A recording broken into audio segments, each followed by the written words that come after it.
was hoping that a comedy icon would say my name, and hearing Mel Brooks say my name, I'll be honest with you, I came again. Okay, man, I want to begin this panel, kids, with a simple but very profound question. Does perfection exist? The greatest minds out there might have you believe that no, nothing is truly perfect, but I disagree. 40 years ago, the world attained the pinnacle of parody perfection, and it was called Spaceballs.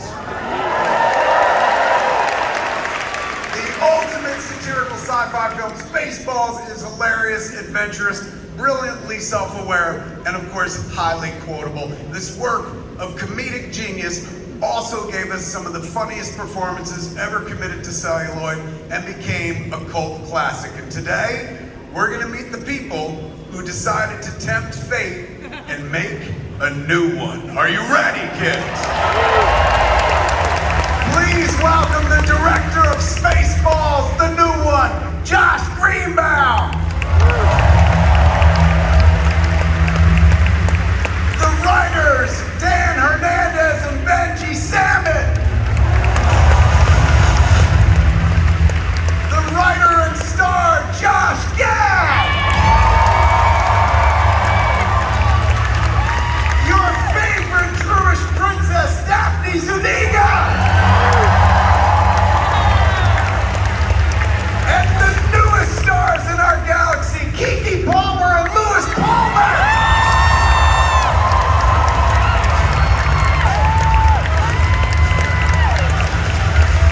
And of course, kids, the man you've been waiting a long time to see. Give it up for the icon, the legend, Rick Moranis!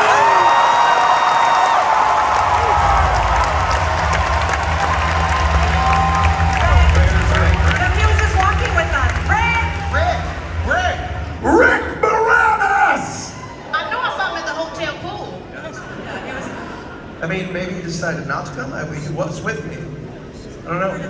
I saw him trying to buy weed in the parking lot, I'll be honest with you. Maybe, you know what we should do? We have to comb the audience. Great idea. Yes. There it is, they're combing, I see it.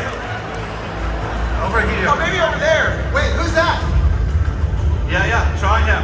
We have somebody? Yeah, I think so. There it is. Hey, lift your helmet, lift your helmet. No, he ain't Canadian enough. Try that guy. Yeah, that. Lift your helmet, lift your helmet. Oh, that's too tall to be Rick Moranis. He wishes. Wait, find another one. Oh, there's one over here. Where? That guy. Try that guy. Oh, try that guy, right? Hey, lift your helmet, man.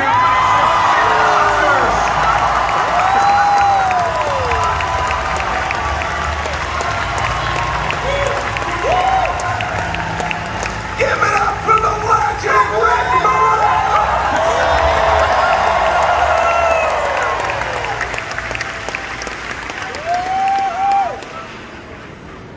Okay, this is huge for any self-respecting geek man. Spaceballs is a movie that I saw in a movie theater that I grew up to buy with my friends. I now own the movie theater where I actually saw Spaceballs. So being here for the panel means absolutely everything, man. So I'm gonna dive in. Is he with us? Yay! There he is!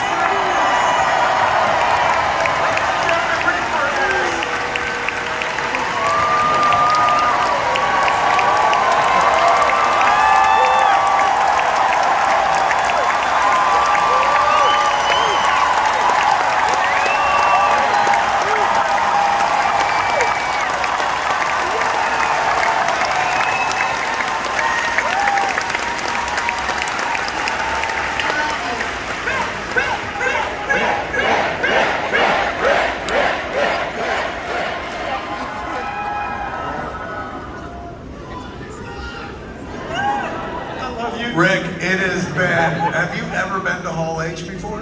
Have you ever been to Comic-Con before? No, this is my first time.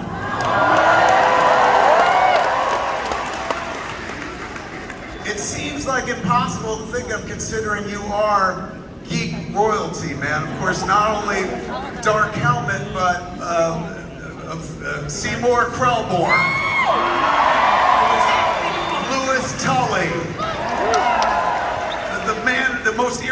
irresponsible father in movie history who shrunk his kids.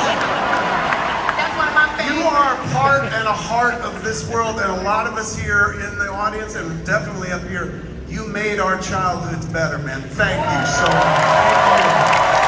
Thank you. It is a pleasure to be here, and a pleasure to be here with this movie. I am so excited about this. Rick is underselling it. They're announcing him as part of the X-Men cast tomorrow. So Let's dive in, man. I'm going to start with the obvious question. What gives you the balls to make this movie, man? How does it come about? So Rick and I were actually supposed to do a sequel to Honey, I Shrunk the Kids, and I was showing my daughter that movie, and she's like, "Oh my God, I need to see more stuff with him." She fell in love with him, rightfully so. So I showed her Little Shop of Horrors, I showed her Ghostbusters, then we got to Spaceballs, and we finished it. And she goes, "Can we watch part 2?" And I said, "There is no part 2." And she goes, "Yeah, the weird little alien guy said that there's going to be a part 2." And I said, "Oh, sweetie, that's called a joke. That's not like a." Like, no, kid, you're thinking about Frozen. There'll be a lot of those.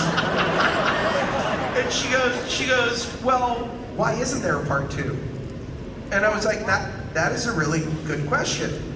And I went to bed that night, and this is a weird thing, I've told this story before, but I literally had a dream of what I thought the movie should be. And I don't know what gave me the balls to do this, but I called up Mel Brooks and his producing partner, Kevin Salter, who's in the audience. Hey, Kevin. And I did the most intense 40-minute pitch of this movie, and he's just silently listening. This is in 2022. And at the end of it, he goes, "Josh, it sounds like you really got your finger on the pulse. I don't know half of what you're talking about, but I really like it." I was mentioning Force Awakens and Kylo Ren. He's like, "What the hell is that, all that?" And so I told him, if I'm gonna do this, I wanna put together an all-star team. Every great Mel Brooks movie is written in collaboration. And so I knew I didn't want to write it alone, and Dan Hernandez, who I went to school with, and his buddy Benji Salmon, both met at Brown, two of the funniest human beings I've ever met in my life. So I called them up and I said, "You guys are Jews, would you ever want to do a Spaceballs sequel?" He knew! Yeah, he knew. I knew. And then I had seen Barb and Star go to Vista Del Mar, and it was one of those like, holy cow, who's the guy who did this movie? And then Josh called me up during COVID to ask me to do a vocal cameo in the craziest movie called Strays. And I had the best time with him. And what I loved was he was brilliant at filmmaking, hilariously funny, but he brought pathos. And my favorite Mel Brooks movies all have heart, they have incredible storytelling, and they're just funny and well shot.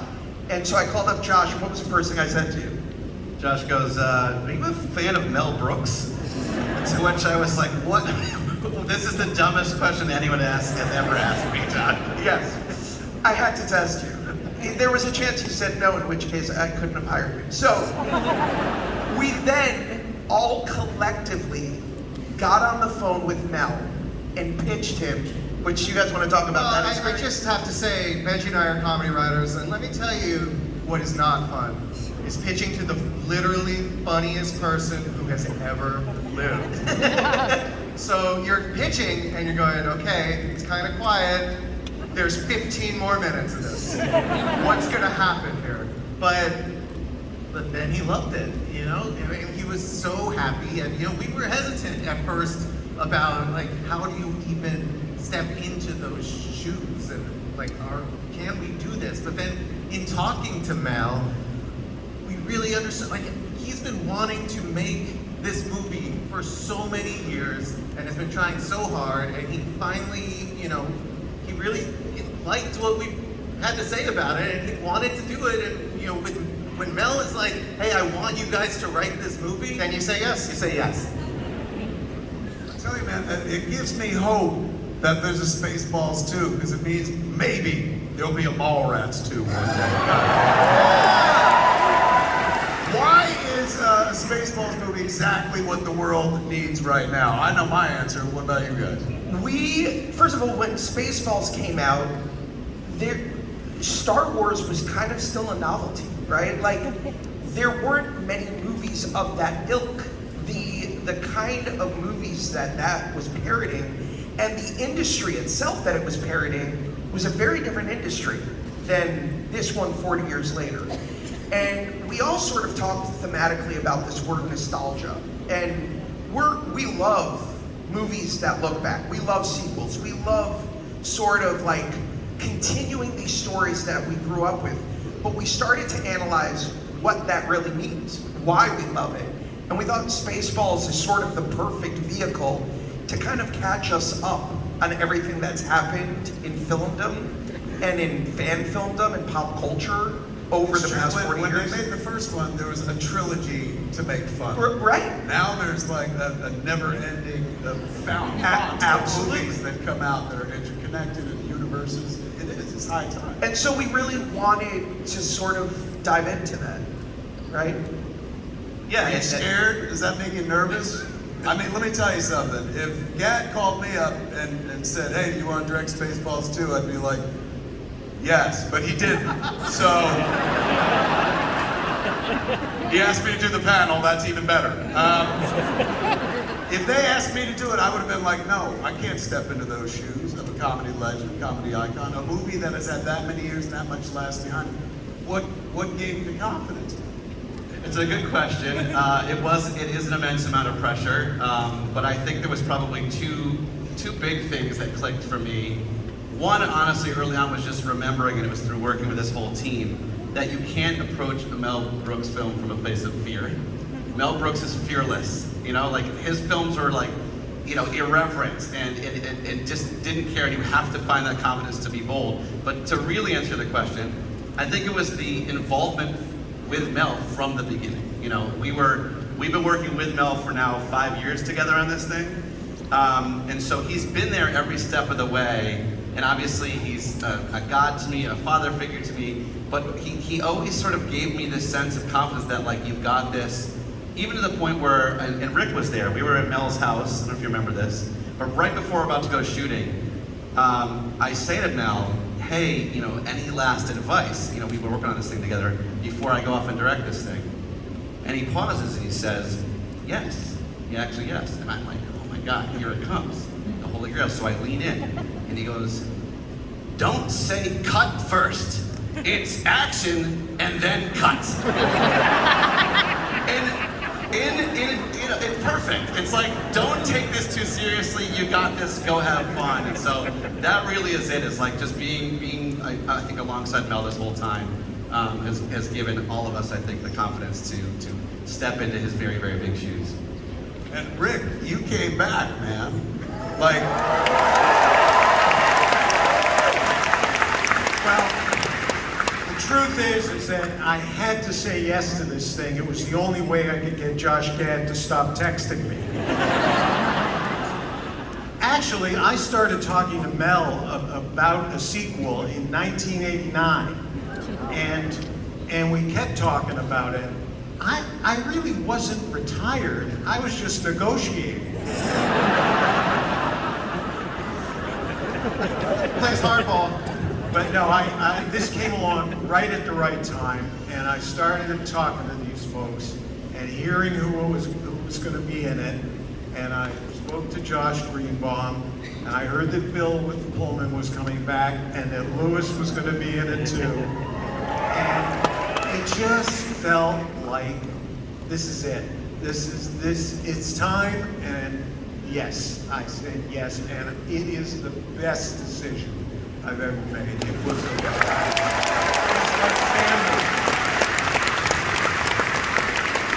it's safe to say all of us have missed you, Keymasters, and thank you for coming back.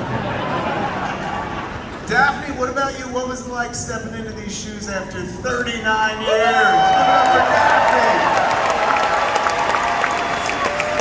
All right, so I am the one person in this room who's not surprised it took this long, so I want to tell you a little story. I auditioned and, I was 24, 1980, whatever. I auditioned for Mel. It went really well, and he said, oh, you're a princess, you're my princess, you're perfect. So then I left the studio, and I'm this young actress, all excited. I tell my agents, oh my God, I think I got it. He said I'm perfect. And they're like, yeah, no, we haven't heard. You don't have an offer. So now I'm all nervous. I'm nervous. I'm like, what happened? And then we get a call from Mel, and he says, I want you to come down and see the set. So I go down to MGM. It was MGM down there where Sony Studios is, and he shows me my car, the princess car, the Mercedes. And he's like, look, isn't this great? This is your car. And I'm like, I think I have the part. I think I have the part. And I'm like, that's my car. No, and he goes, this is your costumer, Don Feld. He had an Oscar nomination, or maybe an award, I don't remember. And he showed me this beautiful wardrobe, this beautiful with this corset and this cleavage. And I'm like, I'm so sorry, Don. He goes, don't worry, honey. I can give a 2x4 cleavage. You'll be fine. And I'm like, great. So I'm like, I tell my agents, I go home that day, and he's like, I go, I have the part. And they're like, no, you don't have the part.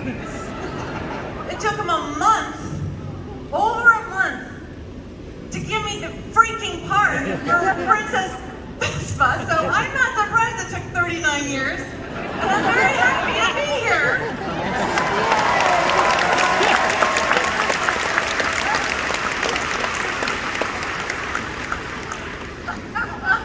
You said you still don't look Jewish. It's funny that way.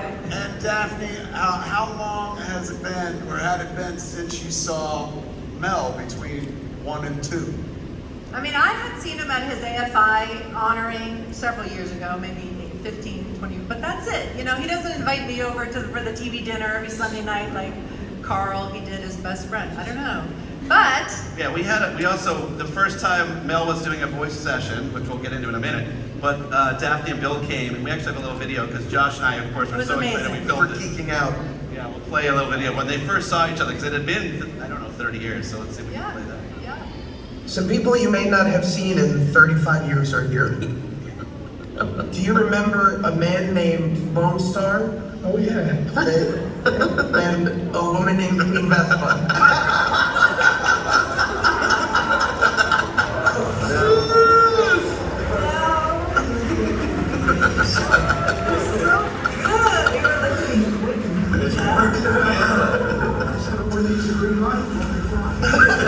It was amazing. It was amazing. Rick, what was it like for you? Had you seen Mel over the years? No, I just kept getting phone calls from him every time another Star Wars would come out. Really, and he would say, we have to make the sequel, we have to make the sequel. When this finally happened, I came out to Los Angeles, went over to his house. Saw him for the first time in 39 years. It was amazing, and I, again, on your guys' behalf, I immediately filmed it, because I was with Rick, but we have a little clip of that as well. It's really sweet. I'm so happy. What I would have said. I'm so tickled. This is so great. Yeah, I'm excited too. I'm happy to see I you. am so glad you're doing this. I can't believe you do it. I'm happy to be doing it too, and I've got You a lot look of. good. You look great. Well, it's the lighting, as I always say. But I think I'm in good hands with this fellow over here. Yeah. That guy over here. Oh, we're in good shape.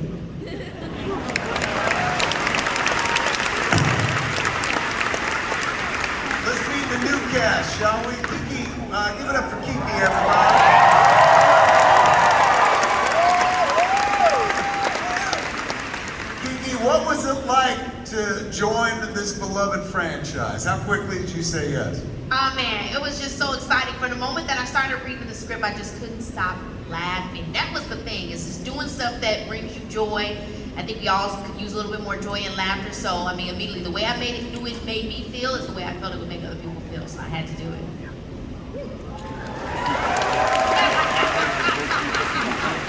I got interviewed by Kiki once, man, and like I remember sitting there being like, God, she's so dynamic. And watching your film career take off has been like it's been really sweet. Man. We literally did a mock poster when we were pitching the movie to Amazon.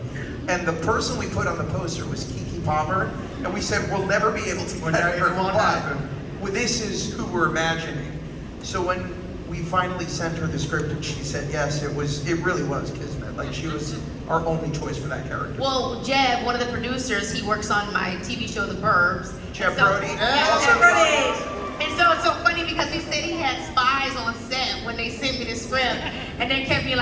laughed at this joke, she laughed at the joke. She can't stop talking, she's telling her sister how good it is. And it was really, that's how it was so funny that I kept being like, oh my God, can you believe they said that? Lewis, give it up for Lewis, everybody.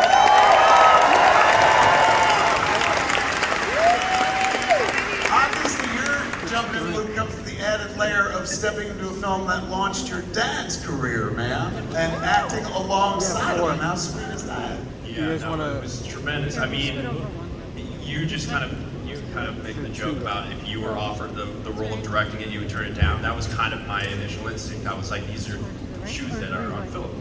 I grew up watching this movie. It was like, I watched it before I watched Star Wars. When I watched Star Wars, I was like, why did they remake Spaceballs without all the money? And so like, when this came along, I was like, no way. And then I was like, I can't. And then Pop was like, well, read it. And I was like, well, I'm just going to read it.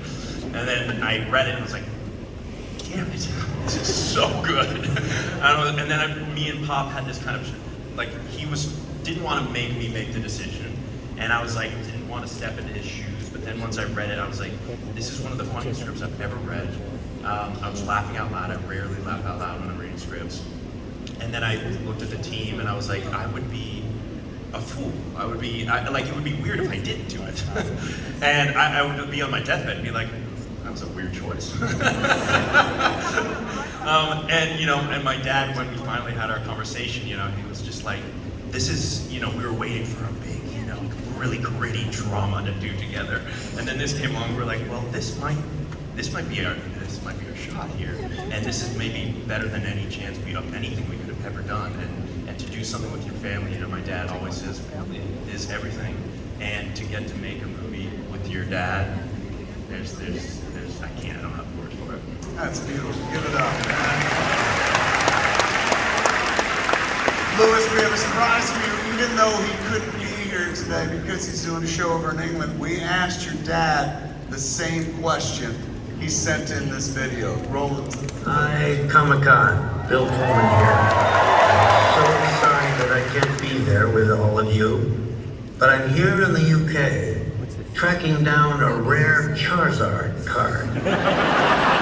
There's so much that I wanted to tell you, though, about the making of Spaceballs, the new one. I decided that I would write it in a letter and give it to Josh. Hopefully he'll be able to read it for you.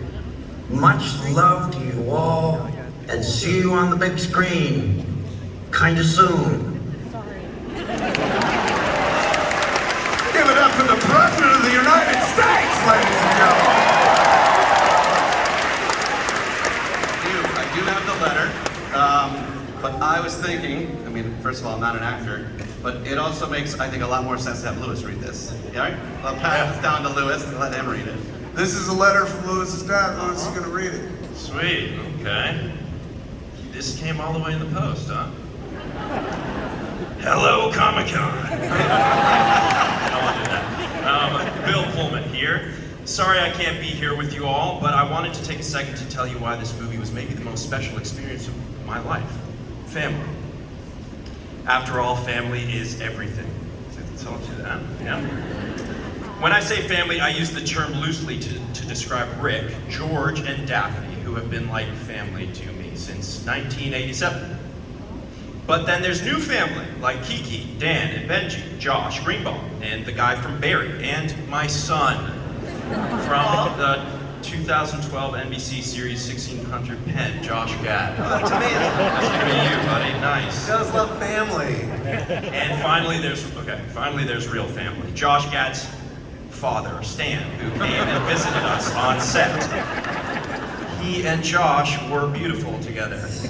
We had such a great time with your dad. That's so sweet, man. I would look at Stan and say to myself, one day I hope to have a son like Josh's father.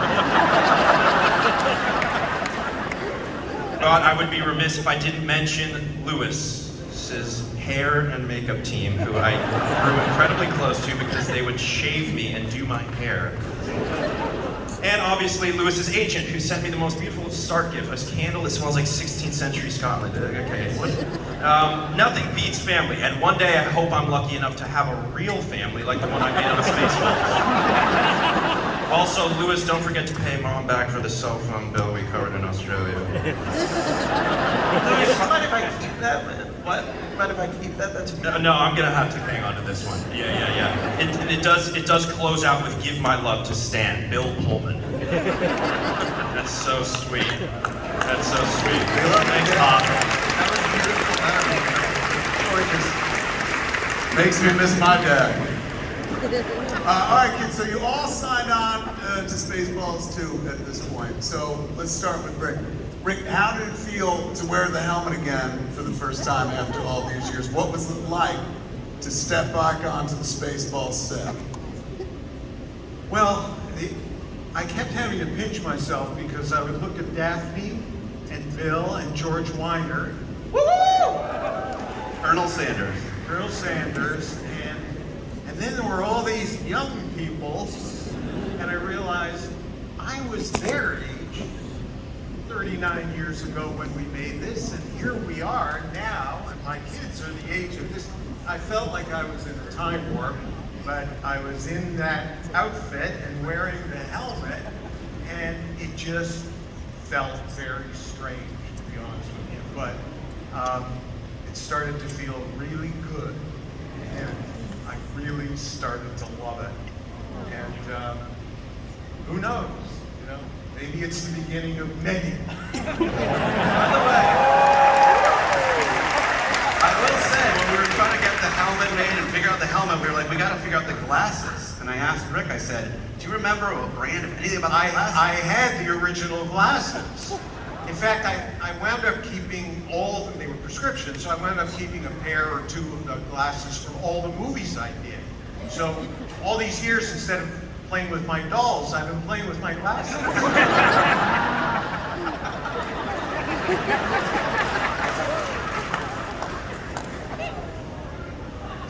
Kiki, let's go over to you. What can you tell us about your character, Destiny? Nothing. No, seriously, nothing. But what I can say is that I really love playing her. You know, and I can't wait for you guys to check her out and see, what she brings to the new Spaceballs. She brings a lot. She brings a lot. By the way, my niece, sorry, this isn't scripted, but my niece was like, I'm doing Spaceballs, and she's like, that's nice, Auntie. God, you're so old. And then I see Kiki Palmer's in it. She's like, what? Kiki Palmer's in Spaceballs? Why didn't you tell me? And she did a video for her and everything. So you are part of this new generation. We're going to bring a whole bunch of new young people to this movie because of you guys. Oh my gosh.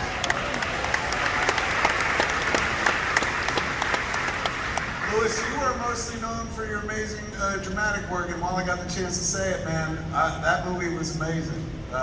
What they wound up calling the New Avengers and stuff. But I loved it. It's a movie about grief and darkness. Well done and stuff.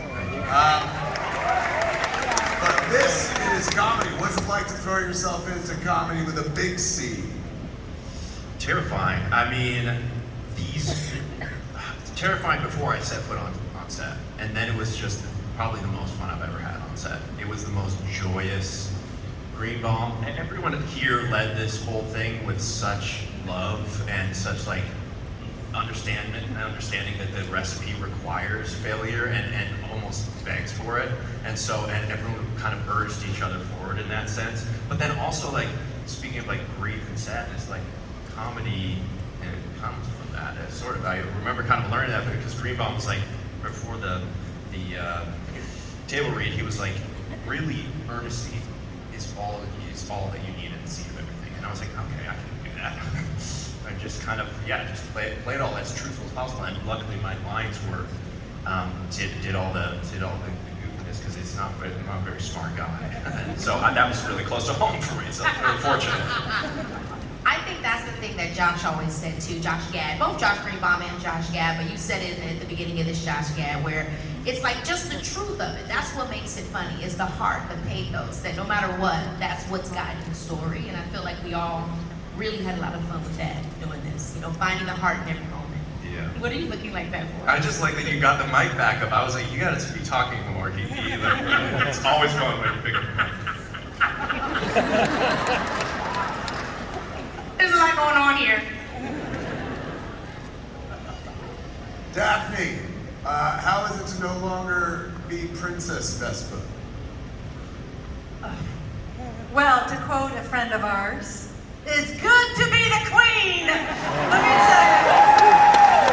He said king, but I say queen, and yeah, I loved playing Vespa, first of all. I loved playing her. It felt kind of like Lewis was saying, I kind of felt like a documentary playing Princess Vespa, because I'm kind of like, that. But playing the queen was amazing, because now she owns a kingdom, a queendom, and I really fell right into the main difference was I told Tracy Field, our amazing costume designer, whatever you find for the fabulous shoes for Queen Vespa, just make sure my orthotics fit into them. That was the only difference all these years later. So, but yeah, no, I loved it. I loved, as these guys are all saying, it was just this really well working machine of comedy and trying things on the day as well. The script was hilarious, and then we got to play on the day, in rehearsals. Kiki and I were like, what about this? What about, she's like such a physical comedian too, and so there was a lot of play when we were there on set, which I loved. Which I loved. And y'all got to that, so it sounds like, because of Gad, man, it sounds like you're the seed that starts this tree growing. Give it up for Mel Brooks is the seed that started. Well, yes. But you're the one that, it's one thing. There are those who've gone before us who've made the things that inspired us and led us to the craft that we practice. You're giving back. You're putting that dude back up on a pedestal and helping him finish the thing that he wanted to finish, man. That is the noble work, the Lord's work. Give it up for Gad. I've said this movie means the world to me. I still remember singular cinematic experience seeing this Spaceballs with my family, and my father laughing so hard that he pissed his pants. And for the rest, no bullshit, for the rest of our lives, anytime a Mel Brooks movie came out, he'd be like, Mel Brooks owes me a set of pants. So he's been gone 23 years, man, but I want to go to the grave and be like, you're gonna get them pants, bitch. Who are you playing, man? It's a mystery. So, and we're not being coy today. When we say we can't tell you much, it's because we want to protect a lot of the surprises of this movie. So let me start by saying this. I am sitting next to one of the 4 people on my comedy Mount Rushmore. There's another gentleman named John Candy who's on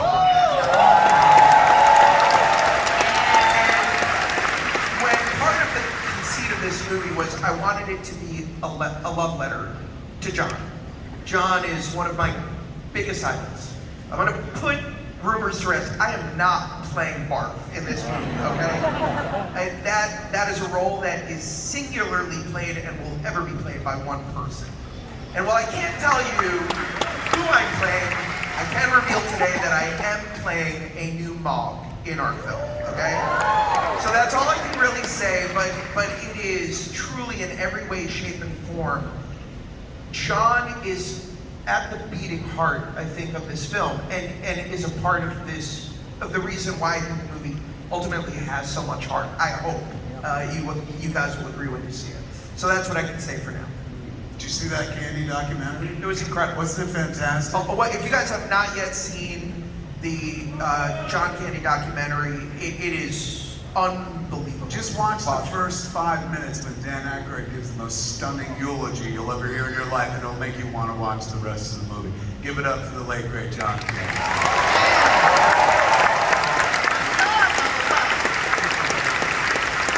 Josh, you got Mel back as Yogurt?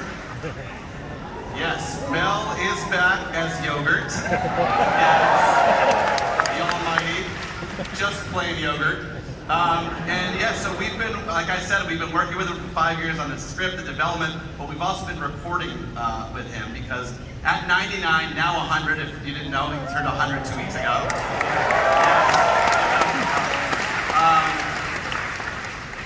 He was like, I absolutely want to play this role, but I cannot put on all the insane prosthetics and the very toxic gold makeup he put on. I told him, I was like, I think we should all put that toxic gold makeup on. You're 100.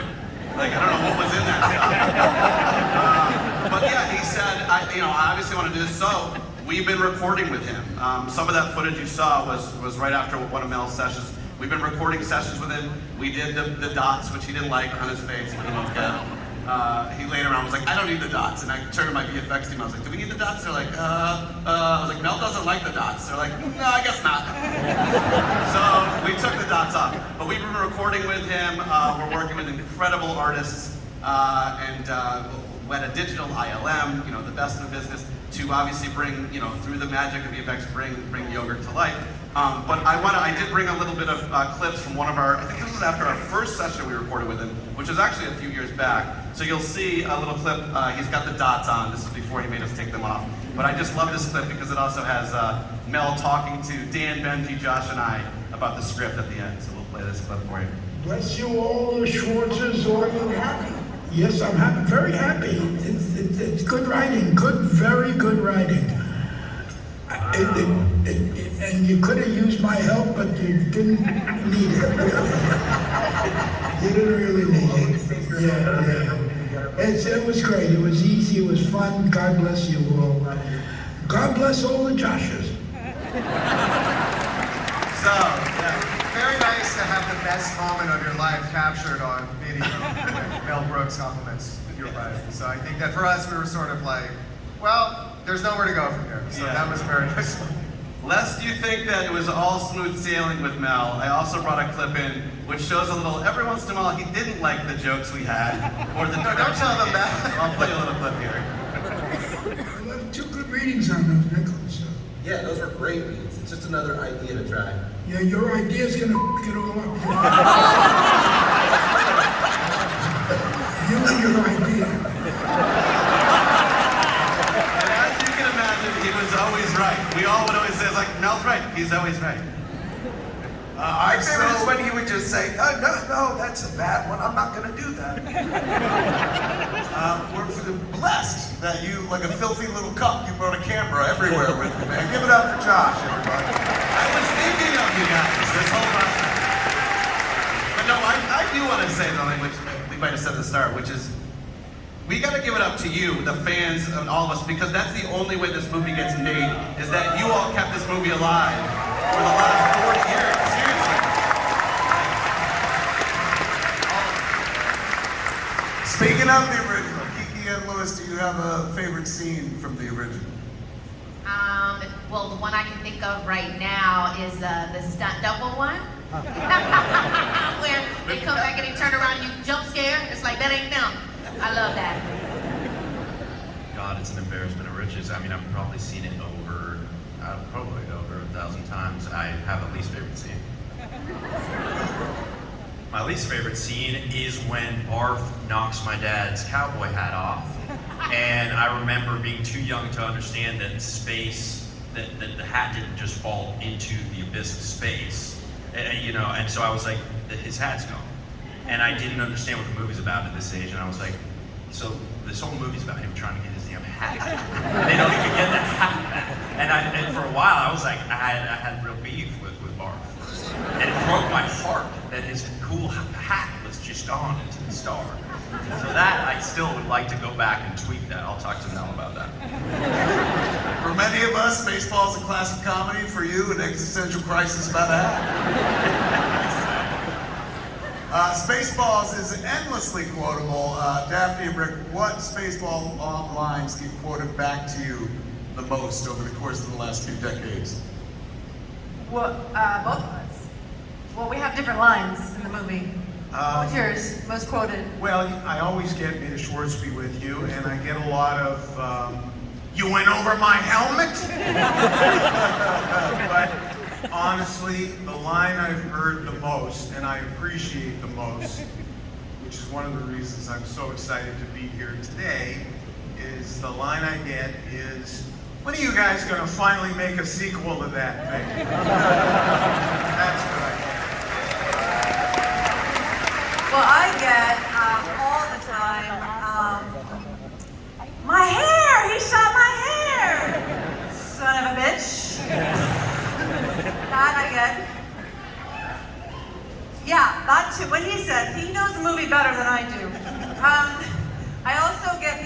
expect me singing very low. Nobody knows.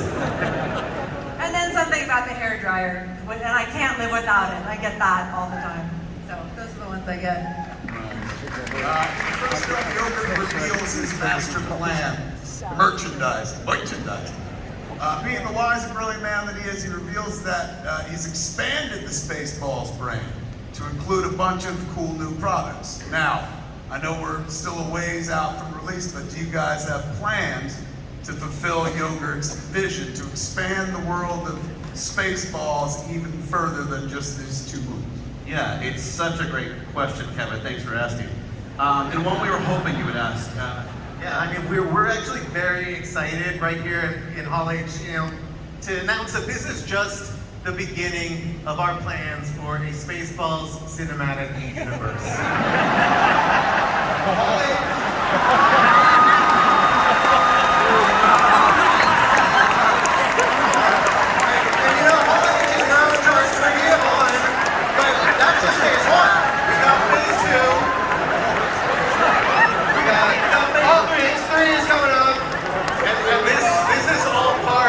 Of a three-phase saga that we call the almighty Schwarz saga. Ass. But this ass is just part of a bigger cinematic universe. The asshole. Yeah, take a look over there. It starts with guys. We have a lot of ideas. Really follow the. We have enough content until 2148. We're here. You'll see there's a required viewing order. This is not the order that you should watch. Take a picture of that so you watch it in the right order. Yeah. And you might think, have they stretched this asshole too far? And the bottom line is, we're going to keep this asshole nice and tight. And even though we're going to stretch the asshole a bit wide over the course of the next couple of years, at the end of the day, it's all about the art. Yeah, so give it up for our asshole. So a lot of Spaceballs.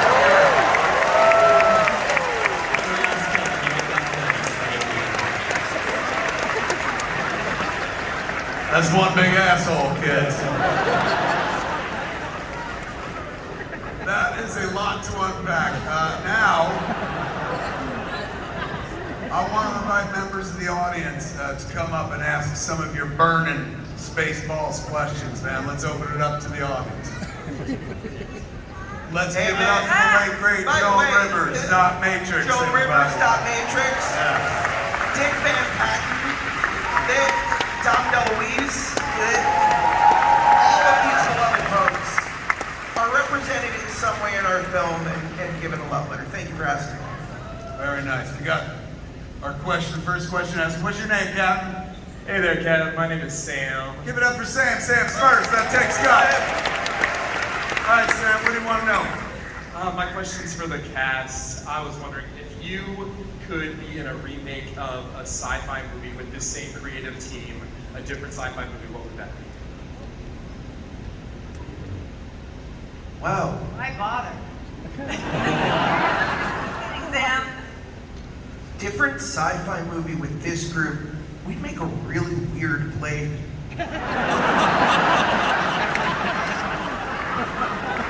But maybe it would finally get made.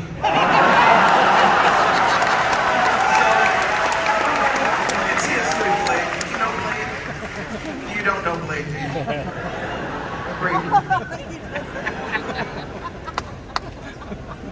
Is that what you hoped for? Fair enough. What's your name, Captain? My name's Josh Garcia. Give it up for Josh. He's next. Josh G. Another Josh G. That's too many, Josh. Go out. No. Since Mel Brooks has dealt with a lot of controversies through history with the movies he's made, before Spaceballs. Way to bring down the mood, Josh Garcia. So when you're working with Mel Brooks, what do you see in his work with the executives that allows them to know that he is trustworthy and has the right intentions with controversial jokes, controversial storytelling, and presenting that to the audience? I mean, I would just say, like, I think Mel's rule of thumb that he always told me is, like, it's all about the laughs. Like, that is what he wants to preserve, always. And unfortunately, if, you're trying to listen to nobody else other than your audience, and if they're laughing, you keep it in. And I think those laughs, as he would always say, is like, they come from truth. The reason we laugh at something is because we recognize something on screen, and so it might be controversial, but it's true, and then you laugh. And so that's certainly something we run. He also says never punch down, always lift up, which I think is another great way to embrace things that might otherwise be controversial. His movies stand the test of time because at the end of the day, even though he's making some bold-ass choices, they have so much heart. Again, you fall in love with these characters, and so you go along with the ride, and you maybe learn something along the way. It's why movies that he made in the 60s and 70s are still timeless. What I loved about working with Mel, and on this same, there's room in a Mel Brooks movie for the smartest joke you can come up with and the dumbest joke you can come up with. It just has to be funny. It's what matters. I also think that the movies that he did back earlier in his career, he pushed the envelope. He was, unpopular for times. I mean, if you've seen his documentary, you need to see Judd Apatow's documentary of Mel Brooks. That's amazing. And read his autobiography, which he reads, Mel Brooks. But he brought this younger team on who grew up in this era. So there's a wonderful melding of honoring Mel Brooks and pushing the envelope and being young and finger on the pulse of reading the culture now. So I think you don't have to worry about that. Also, Mel has a tremendous contagious energy, and it kind of makes you be funnier to be in his presence. And it's a quality that Josh Greenbaum and Josh Gad and everybody here has. And it inspires a performance level that you see in all of his movies from different actors and different scenes. And it's a kind of tone and a kind of feeling that many movies don't have. Another thing that I get all the time with interacting with fans as I walk around the streets of New York, people say to me, how come they don't make movies the way they used to? And I really believe this is one of those movies that they used to make.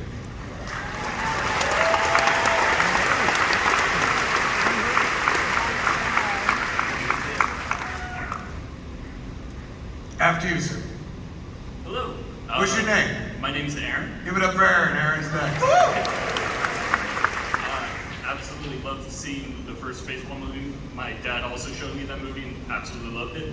Our favorite thing is just the different parts of parody, and I'm just kind of curious in terms of running jokes that might get into the movie. Is there going to be any more Huts? Pizza the Huts? Well, watch this Spaceballs. I mean, we're definitely going to, again, I would say the movie's about nostalgia, right? We're leaning into that. So if you love Pizza the Hut, I think you'll be very happy.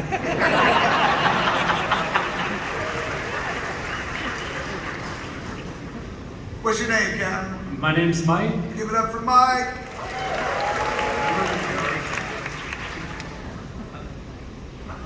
Yes. It's already investing deeply. Yes. Spaceballs the sexy tank top.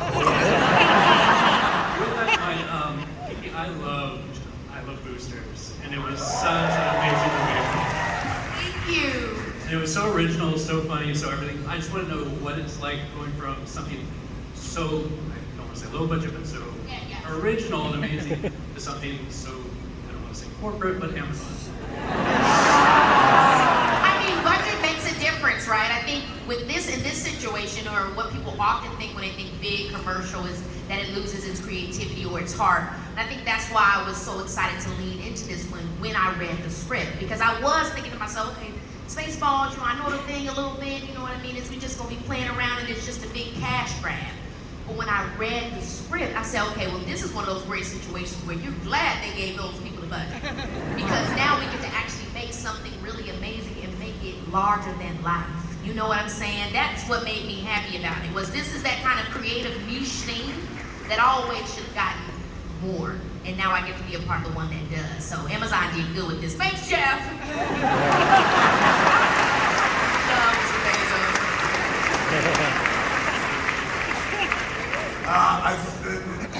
What's your name, Captain?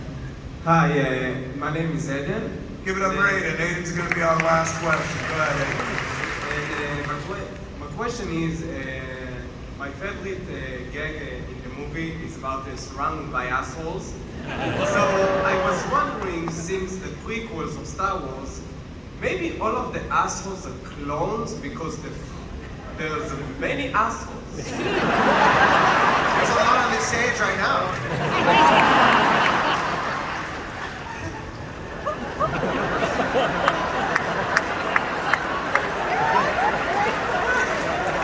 Pretty solid idea and an absolute truth that he spoke.